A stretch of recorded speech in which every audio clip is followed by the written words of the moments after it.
Financial statements of NPO. तो friends, जो topic आज हम डिस्कस करने जा रहे हैं वो है नॉट फॉर प्रॉफिट ऑर्गेनाइजेशन के फाइनल अकाउंट्स। ठीक है, कोई भी नॉट फॉर प्रॉफिट ऑर्गेनाइजेशन है, उसका मोटिव क्या होता है? उसका मोटिव होता है कि वो चैरिटी करे, ठीक है, ना कि वो प्रॉफिट कमाए। तो इसलिए हम यहाँ पे प्रॉफिट एंड लॉस अकाउंट नहीं बनाते, क्योंकि प्रॉफिट एंड लॉस में क्या आता है? प्रॉफिट। तो प्रॉफिट वर्ड तो बड़ा फ़नी लगेगा ना, जब हमारी चैरिटी ऑर्गेनाइजेशन है तो हम प्रॉफिट कैसे कमा रहे हैं। तो यहाँ हम प्रॉफिट एंड लॉस नहीं बनाते, यहाँ हम बनाते हैं उसकी जगह इनकम एंड एक्सपेंडिचर अकाउंट।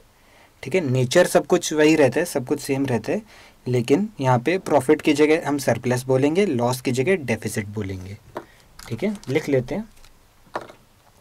तो फाइनेंशियल स्टेटमेंट्स ऑफ एनपीओ में हम क्या बनाते हैं? इनकम एंड एक्सपेंडिचर अकाउंट, जिसमें प्रॉफिट को हम बोलते हैं सरप्लस और लॉस को हम बोलते हैं डेफिसिट। ठीक है, अपार्ट फ्रॉम दिस हम एक और अकाउंट बनाते हैं, वो है आपका रिसिप्ट एंड पेमेंट अकाउंट, और फाइनली हम बनाते हैं balance sheet. Receipt and payment account क्या है आपका?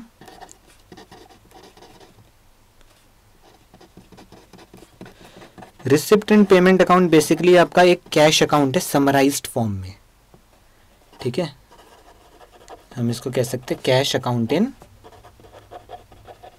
Summarised form. ओके, और क्या बनाना था? एक बैलेंस शीट बनानी थी। देखो, जो एनपीओ होती है, ये टाइप की कंपनीज कोई गुड्स एंड सर्विसेज बेचने में नहीं होती। इनका बेसिकली जो मोटिव होता है वो होता है कि सोसाइटी में किसी पर्टिकुलर ऑब्जेक्टिव को फुलफ़िल करें। ठीक है, जैसे कोई एनजीओ है जो कि ऑर्फनेज चला रही है, मतलब जो बच्चे जिनके माँ बाप नहीं अनाथ हैं उनको पाल रही है, पोस रही है, एजुकेशन दे रही है। तो इस टाइप के जो होते हैं ऑर्गेनाइजेशंस, वो हो गए आपके एनपीओ। तो गवर्नमेंट भी इन टाइप की ऑर्गेनाइजेशन को सपोर्ट करता है। कैसे?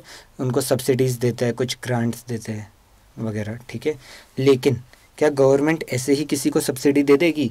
नहीं, गवर्नमेंट पहले चेक करेगी कि वो ऑर्गेनाइजेशन ऑथेंटिक है कि नहीं है, कि मतलब रियल है कि नहीं है, वहाँ पे वाकई में चैरिटी का काम हो रहा है कि नहीं हो रहा।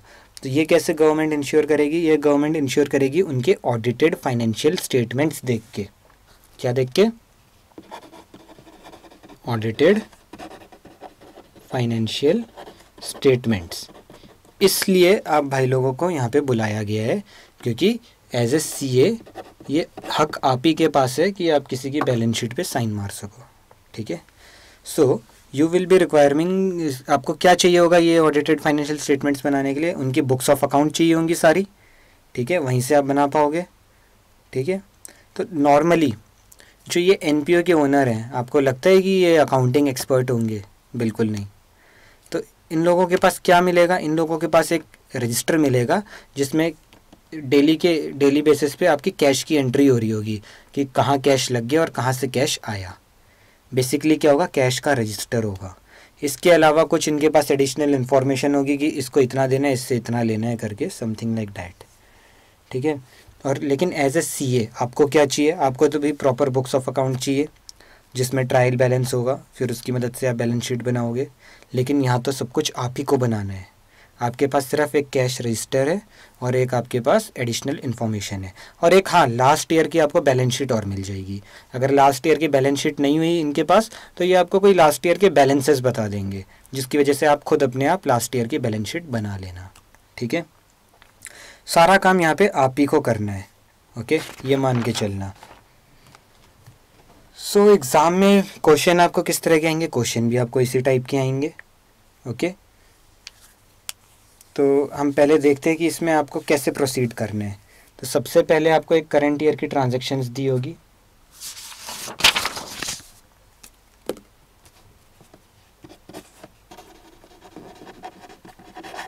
करंट ईयर की ट्रांजैक्शंस आपको कैसे दी होगी? रिसिप्ट एंड पेमेंट के फॉर्म में। ठीक है, इसके बाद आपको क्या दिया होगा? इसके बाद आपके पास लास्ट ईयर की क्लोजिंग बैलेंस शीट होगी, जिससे आपको ओपनिंग बैलेंसेस मिल जाएंगे। और अगर आपको ये लास्ट ईयर की क्लोजिंग बैलेंस शीट नहीं मिली तो आपको कुछ इन्फॉर्मेशन दे दी जाएगी जिसमें आपको लास्ट ईयर के क्लोजिंग बैलेंसेस दिए जाएंगे, उसकी मदद से आप क्लोजिंग बैलेंस शीट बना लेना। ठीक है। इसके अलावा इन 2 चीज़ों को लेके आपको अपना दिमाग लगा के कुछ एडिशनल इन्फॉर्मेशन भी निकलवानी पड़ेगी अपने क्लाइंट से। जैसे मान लो आपने रिसिप्ट एंड पेमेंट में देखा कि सैलरी की एंट्री आ रही है, फरवरी तक तो आ रही थी, मार्च की कोई एंट्री आपको दिखी नहीं, मतलब मार्च महीने की सैलरी पे नहीं हुई, इसका मतलब मार्च की अप्रैल में पे होगी। तो आप अपने क्लाइंट से पूछोगे कि भाई क्या हुआ, मार्च की सैलरी दी नहीं, तो आपका क्लाइंट बोलेगा सर मार्च की तो हम अप्रैल में देंगे, इसका मतलब मार्च की सैलरी आपको आउटस्टैंडिंग रखनी है। तो ये आपके लिए क्या है, एडिशनल इन्फॉर्मेशन। ऐसे ही सब्सक्रिप्शन फ़ीस है। अब आप पूछोगे भाई आपके पूरे साल में कितने मेंबर थे, वो बोलेगा 1500। सबसे कितनी फ़ीस लेते हो, वो कहेगा 200 रुपये के हिसाब से लेते हैं। तो आप उसको कैलकुलेट करोगे और अपने रिसिप्ट एंड पेमेंट से मैच कराओगे। वो मैच होगी नहीं, क्यों? क्योंकि उसमें कुछ पिछले साल का भी होगा, कुछ अगले साल की भी फ़ीस आई हुई होगी। तो इस तरीके से आपको इंक्वायरी करनी है और इन्फॉर्मेशन निकलवानी है। तो जब आपको ये सारी चीज़ें मिल जाएगी, आप क्या करोगे, इन सब चीज़ों की प्रोसेसिंग करोगे। प्रोसेसिंग मतलब इन सब चीज़ों को आप अकाउंट्स में एंट्री डालोगे, ठीक है। तो इससे क्या होगा, आपके एक अकाउंट्स के लेजर प्रिपेयर हो जाएंगे, ठीक है। फिर वो जो आपके अकाउंट्स के लेजर प्रिपेयर हो जाएंगे, उसके बेसिस पे आप अपने ट्रायल बैलेंस को बना लोगे, उसके बेसिस पे आप बैलेंस शीट बना लोगे। तो इस तरीके से आपका सारा काम हो जाएगा। ओके। तो आपसे क्वेश्चन किस टाइप से पूछे जा सकते हैं एग्ज़ाम में? पहला क्वेश्चन तो यही है, नॉर्मल ट्रायल बैलेंस दे दिया और बैलेंस शीट बनाने को कह दिया। बहुत रेयर आता है इस टाइप का क्वेश्चन। जनरली आपका क्वेश्चन ऐसा ही आता है कि आपको रिसिप्ट एंड पेमेंट दे दिया, लास्ट ईयर के कुछ बैलेंसेस बता दिए जिससे आपने क्लोजिंग बैलेंस शीट बनाई, या क्लोजिंग बैलेंस शीट ही दे दी, कुछ एडिशनल इन्फॉर्मेशन दे दिया। ये सारी इन्फॉर्मेशन लेके आपको बनाना है इनकम एंड एक्सपेंडिचर अकाउंट और बैलेंस शीट। ये तो एक सीधा क्वेश्चन हो गया। अब ये थोड़ा टेढ़ा करके भी आ सकता है। क्या हो सकता है, एग्जामिनर आपको क्या देगा, आपको रिसिप्ट एंड पेमेंट की जगह आपको दे देगा income and expenditure account plus closing balance sheet plus additional information, ठीक है। और आपको बोलेंगे चलो बेटा बनाओ आप बैठ के रिसिप्ट एंड पेमेंट अकाउंट और बैलेंस शीट। तो दोनों ही तरीके से आप काम कर सकते हो, बहुत इजी है क्योंकि तरीका एक ही है। अभी हम आगे चल के समझेंगे कि क्या तरीका है वो, ठीक है। ये थोड़ा ट्विस्टेड क्वेश्चन होगा आपके लिए, लेकिन आप अभी प्रैक्टिस करोगे तो कुछ भी चीज़ आपके लिए ट्विस्टेड नहीं है, सब इजी है। तो सबसे पहले हम देखते हैं कि इसके वर्किंग नोट्स कैसे बनाने हैं। कोई भी इनकम एंड एक्सपेंडिचर से रिलेटेड आइटम है, उसका वर्किंग नोट कैसे बनेगा। लेकिन उससे पहले हम इनकम और रेवेन्यू रिसिप्ट में थोड़ा डिफरेंस देख लेते हैं।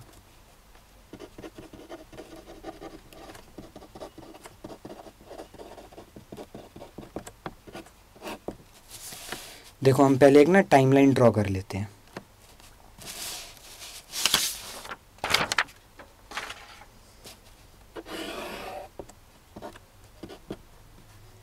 ये हो गया आपका करंट ईयर, ये हो गया आपका लास्ट ईयर, ये हो गया आपका नेक्स्ट ईयर, ठीक है। तो जो हम इनकम बोलते हैं, इनकम किस साल की होती है, पिछले साल की हम अकाउंट्स में डालते हैं कि इस साल की डालते हैं कि अगले साल की डालते हैं, इस साल की डालते हैं ना। इस साल के इनकम को हम इस साल के खर्चों के साथ प्लस माइनस करते हैं, उससे हमें सरप्लस डेफिसिट पता लगता है। लेकिन जो बुक्स में आपके पास रिसिप्ट आई हुई है वो क्या इसी साल की आई हुई है? नहीं जी, कुछ लास्ट ईयर ड्यू था, कुछ लोगों ने पिछले साल पैसे नहीं दिए, उन्होंने इस साल दिए। कुछ लोग बड़े धनवान होते हैं, उन्होंने अगले साल का भी पैसा इस साल दे दिया। तो जो रिसिप्ट है, रिसिप्ट में तो पिछला साल, ये साल, अगला साल, तीनों ही मतलब पंचमेल होते हैं। हर साल का उसके अंदर आपको मिल जाएगा सामान। अब ये तो आपकी रिस्पॉन्सिबिलिटी है कि आप वो उस रिसिप्ट में से पिछले साल, इस साल के ओपनिंग क्लोजिंग बैलेंसेस डाल के निकाल के इस साल की इनकम कैलकुलेट करोगे। कैसे करोगे ये मैं अभी आपको समझाता हूँ। यही मेन क्रक्स है पूरे चैप्टर का। ये समझ में आ गया तो ये चैप्टर एकदम सिटर है। इस चैप्टर में पूरे नंबर हैं, ठीक है। तो देखो इसके वर्किंग नोट्स कैसे बनते हैं। हम एक कोई इनकम की आइटम उठा लेते हैं। सबसे कॉमन आइटम होती है आपकी सब्सक्रिप्शन फीस,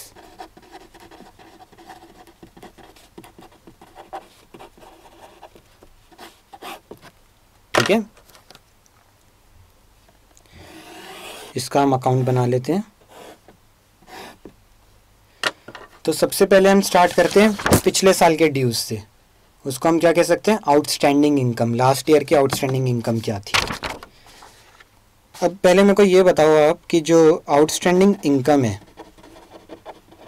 ठीक है, या मैं इसको ये भी कह सकता हूँ इनकम रिसीवेबल, इनकम नहीं, सब्सक्रिप्शन फीस रिसीवेबल,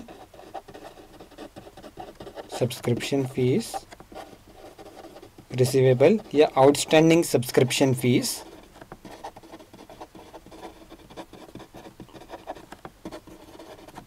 ठीक है, ये एसेट है कि लाइबिलिटी है। देखो क्या होता है, मैं इसलिए पूछ रहा हूँ क्योंकि कई बच्चे होते हैं जो ये वर्ड आउटस्टैंडिंग है ना, आउटस्टैंडिंग वर्ड देखते ही बोलते हैं जी आउटस्टैंडिंग लाइबिलिटी। ये नहीं देखेंगे भाई आउटस्टैंडिंग क्या, आउटस्टैंडिंग यहाँ पे क्या है, सब्सक्रिप्शन फीस। फीस क्या है, आनी है, इनकम आनी है, ठीक है। तो जो आना है वो क्या है आपका, वो एसेट है, ये आपका एसेट है, ठीक है। और एसेट का हमेशा क्या होता है, डेबिट बैलेंस।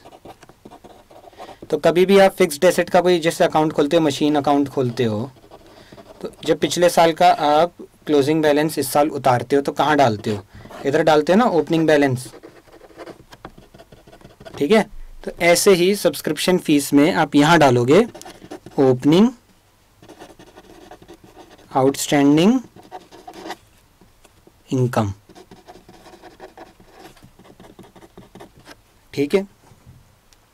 ऐसी कोई आपको इनकम जो अगले साल की थी इस साल एडवांस में आ गई, कोई एडवांस इनकम है, तो वो क्या है, वो लाइबिलिटी है। लाइबिलिटी का क्या होता है, क्रेडिट बैलेंस, लाइबिलिटी का क्रेडिट बैलेंस। लाइबिलिटी क्या है, एडवांस इनकम। तो आप यहाँ क्या लिखोगे, ओपनिंग एडवांस इनकम, ठीक है। अब ये देखते हैं कि जब इसको आप अकाउंट को क्लोज करोगे तो कहाँ लिखोगे, ऑब्वियसली डेबिट। अगर आप किसी चीज़ एसेट का है, एसेट का यहाँ क्लोजिंग बैलेंस मशीन का कहाँ लिखते हो, यहाँ लिखते हो ना राइट साइड पे क्लोजिंग बैलेंस इधर। तो ऐसे ही सब्सक्रिप्शन फीस का आउटस्टैंडिंग इनकम का क्लोजिंग बैलेंस यहाँ पे आएगा, ठीक है। क्लोजिंग आउटस्टैंडिंग इनकम, यहाँ पे आपने बैलेंस डाल दिया। ऐसी लाइबिलिटी का आपने लेफ्ट साइड पे लिख दिया क्लोजिंग एडवांस इनकम, हो गया। तो ये ओपनिंग क्लोजिंग डल गया, इसका ओपनिंग क्लोजिंग डल गया, फिनिश है। अब हम ये देखेंगे कि ये जो हमारे पास पैसे आए थे, रिसिप्ट आए थे, इसकी क्या एंट्री करेंगे। रिसिप्ट की जर्नल एंट्री आप क्या डालते हो, अगर कोई पैसा बैंक में आता है उसका ये डालोगे ना, बैंक अकाउंट या कैश अकाउंट टू जो भी आपका इनकम है subscription fees, cash account to subscription fees. इसका मतलब यहाँ पे आपका आएगा बाय रिसिप्ट अकाउंट, ठीक है। Cash account to subscription fees हुआ, और जो इनकम एंड एक्सपेंडिचर होगा वो कहाँ आएगा। अब आप जैसे मान लो यहाँ पे इनकम एंड एक्सपेंडिचर क्या है आपका, पीएनएल ही तो है ना एक तरीके से। तो कोई भी सेल कुछ भी होता है यहाँ डालते हो ना, बाय सेल्स या बाय आपका रिसिप्ट, ठीक है। तो यहीं पे आपका बाय सब्सक्रिप्शन फीस आएगा। इसका मतलब क्या हुआ, subscription fees to income and expenditure account, यही हुई ना एंट्री।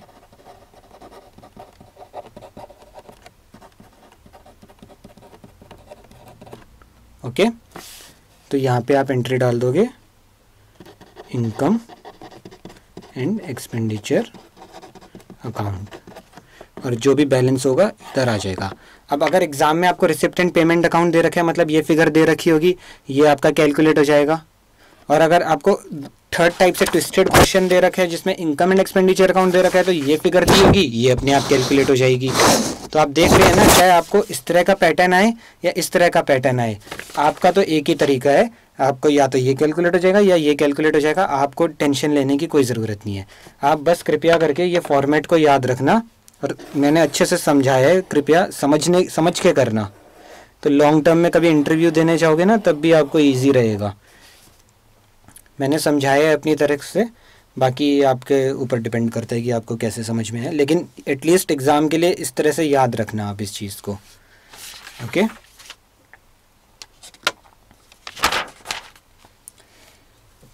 एक बार देख लो आप इसको 1 मिनट।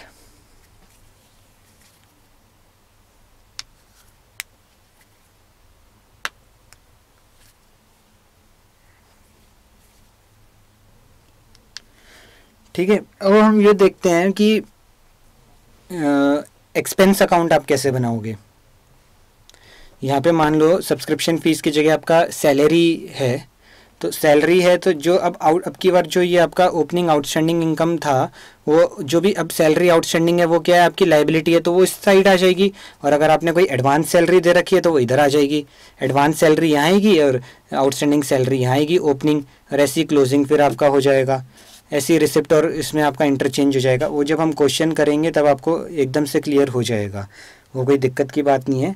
ठीक है, तो अब जब हमारे पास क्वेश्चन आएगा, क्वेश्चन में क्या होगा, एक आपका रिसिप्ट एंड पेमेंट अकाउंट होगा, एक लास्ट ईयर की बैलेंस शीट और एक कुछ एडिशनल इन्फॉर्मेशन। और जब आप बनाओगे तब आप इनकम एंड एक्सपेंडिचर बनाओगे, बैलेंस शीट बनाओगे, तो सब आप खोल लेना अकाउंट्स, और जो जो आपके डायरेक्ट पोस्टिंग हो रही है ना, जिसमें कोई एडजस्टमेंट नहीं है, वो आप डायरेक्ट डालते जाओ। और जहाँ जहाँ आपकी एडजस्टमेंट है, जैसे सब्सक्रिप्शन फीस, सैलरी, इनकम या कोई भी ऐसे कोई अकाउंट होगा, उसके यूँ वर्किंग नोट्स खोलते जाना। ठीक है, ये तरीका है काम करने का, और ये और क्लियर हो जाएगा जब हम ऑब्वियसली एक प्रैक्टिकल क्वेश्चन उठा के देखेंगे। तो ये तो ऐसे इंट्रोडक्शन पार्ट था, तो यहाँ पे इतना मैंने आपको समझा दिया, यही बहुत है। ठीक है, बाकी का हम अपने नेक्स्ट वीडियो में देखेंगे जब हम एक प्रैक्टिकल क्वेश्चन करेंगे। अभी तक के लिए थैंक्स फॉर वॉचिंग। ओके।